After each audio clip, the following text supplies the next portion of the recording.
Hello, my name is Atupele Mbewe, and I'm excited to present my research on refugee encampment policies and their socio-economic implications in Africa. The research is crucial as it sheds light on the complexities faced by African nations in managing refugee populations within their borders. Africa hosts a significant portion of the global refugee population amidst escalating conflicts and socio-political turmoil.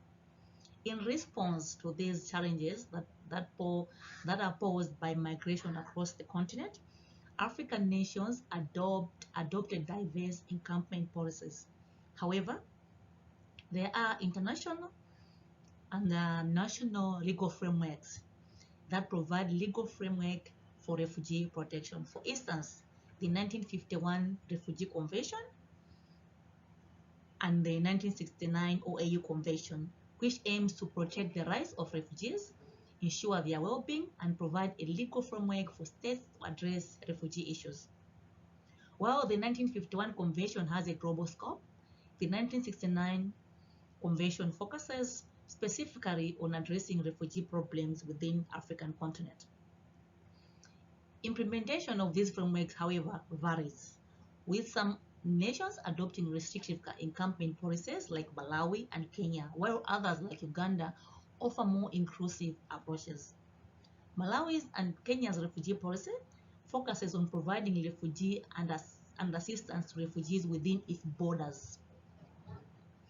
They generally allow refugees to reside in designated refugee camps where they receive basic services such as shelter, healthcare, and education. However, their governments have implemented restrictive measures at times, including limitations on refugees' freedom and movement of their access to employment opportunity. For instance, Malawi over the years, its refugee policy has experienced shifts, transitioning from relatively open-door policies to more restrictive approaches in response to changing political and economic conditions.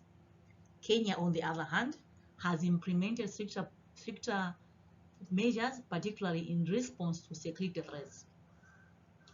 Uganda refugee policy is notable for its progressive and inclusive approach. The country adheres to international refugee conventions and collaborates closely with UNHCR and other humanitarian agencies to support refugees. Uganda's policy allows refugees to settle in designated settlements or urban areas, granting them freedom of movement, access to employment, and also education. Refugees in Uganda are also provided with land and agriculture, enabling self-reliance and economic empowerment.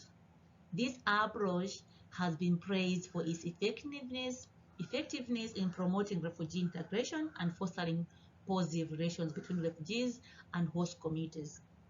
Despite challenges such as limited resources, Uganda remains committed to maintaining its open-door policy towards refugees, unlike Malawi and Kenya. This paper aims to examine the socio-economic implications of refugee encampment policies in Africa, focusing on legal frameworks and case studies from these three countries, Malawi, Kenya, and Uganda. The paper argues that refugees can positively impact host communities under favorable conditions, contrary to the perception of them as burdens. Through depth research and content analysis, the paper explores the geo-influences of refugee encampments on Africa's development. Insights are also provided for policymakers and international community to navigate refugee management complexities. Findings highlight the need for economic reforms and infrastructure development to support successful regional integration and refugees' potential contributions to local communities on their economies. Thank you very much.